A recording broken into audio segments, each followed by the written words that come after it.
Good morning, everyone. We are reading from our usual book, Strength for the Day, and the title for lesson today is A Sense of Deja Vu. Our key text is taken from Psalm 34, verse 7. The angel of the Lord encamps around those who fear him, and he delivers them. One day, my son Bert and I drove home after shopping and visiting with my mother. Restless, Bert started playing with the knobs and dials on the dashboard. A sudden blast of hot air hit us. "Turn that off, please," I insisted. He did so. Then he started jiggling the radio knobs. First, the music was so low it was barely audible.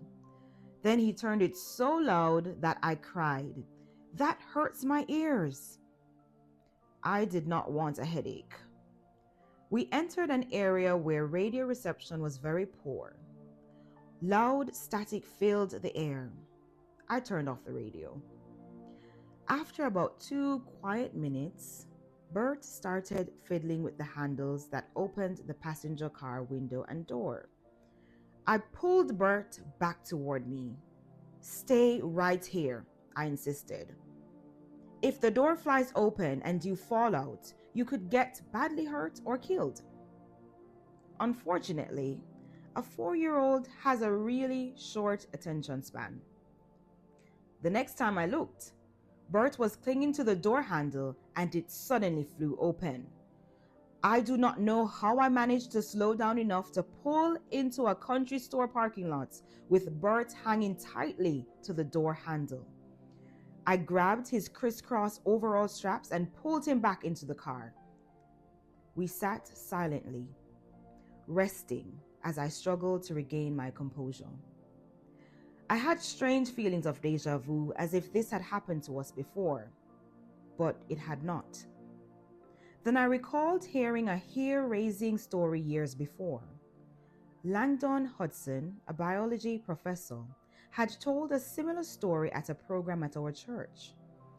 The same thing happened with him and his small son, Larry, even pulling Larry to safety by his overalls. I made Bert ride in the back of our 2-door Ford Custom after that.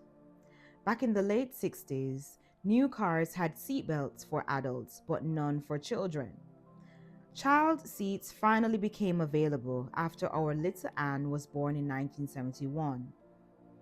In both cases, perhaps guardian angels held the boys' hands fast to the door handles. There may have been extra angels who saw to it that the roads were traffic-free during those moments. However they did it, we were deeply grateful. What a mighty God we serve. Bonnie Moyers. I have indeed been encouraged and strengthened for the day. The Lord indeed puts his angels in position to rescue us. I can't even imagine the heart-wrenching pain that mother would have experienced if anything had happened to Bert. And so we just have to consider the fact that God is always standing by. No matter how small or big the issue is, even before it happens, God is standing by. He's putting angels in position to prevent the destruction of his children. And so we have to continue to tap into that, to know that our help comes from him, our protection comes from him, and we cannot do life on our own. This is something that I have realized, having moving to the UK from Jamaica. I never thought I could still be standing almost 4 years later. And so we give God thanks for his providence. And I know that someone who's listening may be going through a tough time right now, may not know what tomorrow might bring, or next week or next month. Whatever you are worried about, you don't need to worry anymore, because God is dealing with it. He sees the situation and he's making a contingency plan for you. He's making a contingency plan for me, for our friends, for our family members. He's doing it. So I hope you've been encouraged and strengthened for the day. Thank you for tuning in, and I'll see you again tomorrow.